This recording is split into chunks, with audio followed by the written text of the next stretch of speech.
سلام. خوبین؟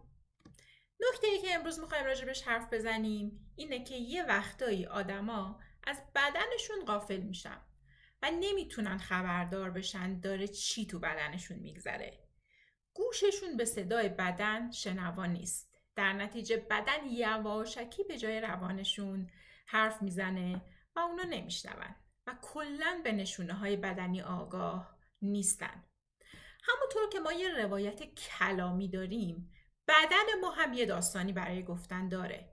به خاطر همین گوش دادن به داستان بدن هم اهمیت پیدا میکنه. هم تو اتاق درمان و هم خارج از اتاق درمان و در ارتباط با خودمون. به خاطر همین هم هست که درمانگرا هم به صحبت‌های کلامی مراجع گوش میدن و هم به داستان‌های غیر کلامی اون و حواسشون به حرکات، وضعیت بدن، حالات صورت و نشونه‌های ظریف بدنی مراجع هست. اما یه کار دیگه‌ای که درمان میتونه انجام بده اینه که توجه مراجع رو هم به بدنش جلب کنه و آگاهی اون رو نسبت به بدنش بالاتر ببره. ما انواع مختلفی از آگاهی های جسمی داریم که میتونیم خلاصشون کنیم تو 3 دسته: درون آگاهی، برون آگاهی و حس عمقی.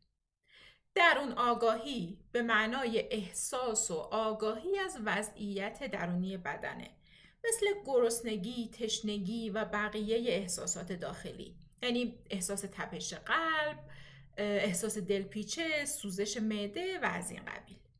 این احساسات خیلی وقتا هماهنگن با تجربیات روانی که ما تجربه میکنیم. مثلا وقتی پنیک تجربه میشه، بالا رفتن ضربان قلب احساس میشه. وقتی که اضطراب وجود داره، ممکنه احساس دلپیچه هم همراهش بیاد و کلی چیزای دیگه. یه وقتایی آگاهی از احساسات درونی بدن به افراد کمک میکنه تا حالات عاطفی خودشون رو شناسایی کنن. از اون طرف اختلال در شنیدن صدای بدن میتونه منجر به بیماری‌های عاطفی و جسمی بشه. برون آگاهی به معنای احساس کردن و آگاهی پیدا کردن از محرک‌های خارجیه که از طریق حواس پنجگانه، یعنی بینایی و شنوایی و بویایی و چشایی و لامسه، دریافت میشن.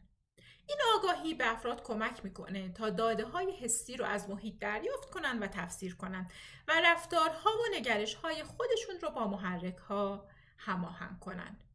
درمانگر از برون آگاهی خودش استفاده میکنه برای درک سیستم‌های درونی مراجع و مراجع از اون برای سنجش ایمنی و هدایت رفتار خودش استفاده میکنه.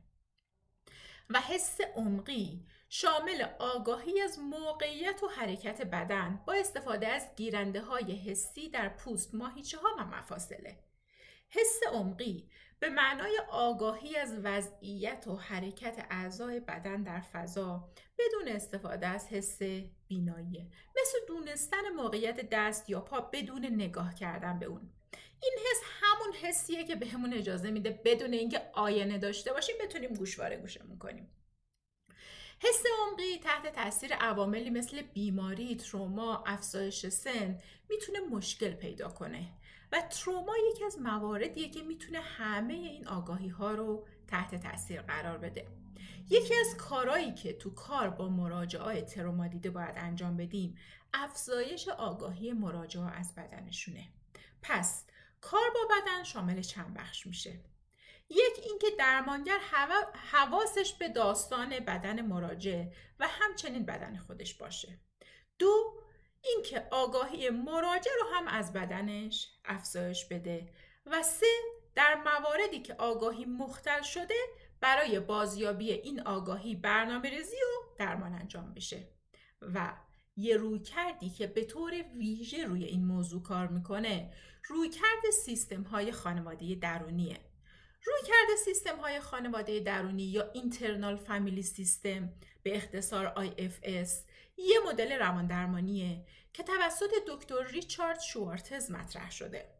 بر اساس این رویکرد، ذهن انسان از چندین زیر شخصیت یا بخش تشکیل شده که هر کدوم ویژگی‌ها و نقطه نظرات خاص خودشون رو دارن. هدف اصلی IFS ایجاد هماهنگی و تعادل بین این بخش هاست و همچنین دسترسی به خود یا سلف واقعی فرد.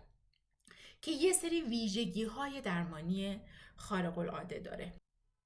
و خبر خوب این که این رویکرد درمانی جالب و بسیار کاربردی خصوصا در زمینه تروما و بیماری‌های سایکوسوماتیک رو قراره تو 2 دوره آموزشی تدریس کنیم و میتونین به زودی منتظرش باشین. خوب باشین. خدا نگهدارتون.